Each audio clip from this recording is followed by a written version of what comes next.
one of the things that's really important for us with Prince of Persia is the role of Elika, is making sure that Elika doesn't ever get in the way, never detracts from the gamer experience. We didn't want her to get lost, to fall behind, to do the wrong thing, to take the wrong initiative, which would really, I mean, it would upset players. It would drive them crazy if Elika was constantly taking the wrong initiative and getting lost and generally being a detraction, generally, you know, like causing a negative thing to happen in the game. So Elika has been very carefully designed and implemented to only ever be a positive. In combat, for example, Elika is only ever going to jump in and attack when I ask her to. She's only ever going to do a cooperative jump or help me navigate through the world if I ask her to. And we think that creates, but she follows me on her own, and she's never going to get lost, and she's never going to fall behind. And we think that creates a sort of partnership between them that we hope will really appeal to players. Very often, they might even just sort of forget that she's around until they literally need her to help out. And we think that's a sort of good compromise for the people who, you know, really want to feel like the hero and make sure that, you know, they're the one in charge and they're the one in control and they're the one that's kind of, you know, driving the adventure, while allowing us to have that collaboration between the Prince and Elika that allows us to do these kind of spectacular things that the Prince just couldn't do on his own. So this is the warrior. This was the warrior I was talking about. As you can see, he's huge.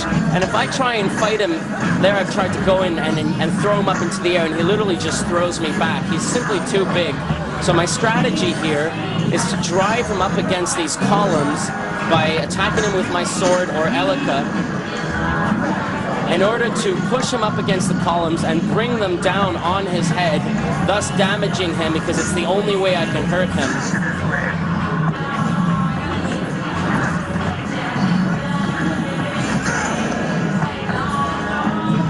Because of the nature of the warrior, the types of combos that I can do are more limited, and the fights against the warrior all feature much more sort of a puzzle-solving component, whereby you have to kind of figure out the strategy for defeating him in a particular arena, the environment that you can use to your advantage, the object that you can use to damage him.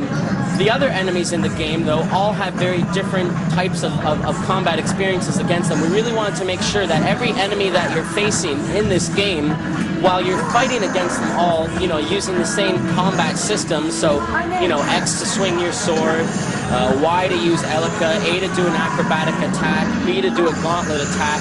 While you're fighting against all the enemies in a similar way, the experience of fighting them and the strategies for defeating them is very, very different. So we think it gives a lot of diversity to the enemies in the game and to the combat experiences in the game. So here I've defeated the warrior. I've brought his health down enough that he's running away. You know, live to fight another day sort of thing. And the Prince and Elika will now make their way towards the fertile ground. It's my destination. It's where Elika's magic power is at its most concentrated, and that's where I will be able to drive all the corruption out of this particular part of the world.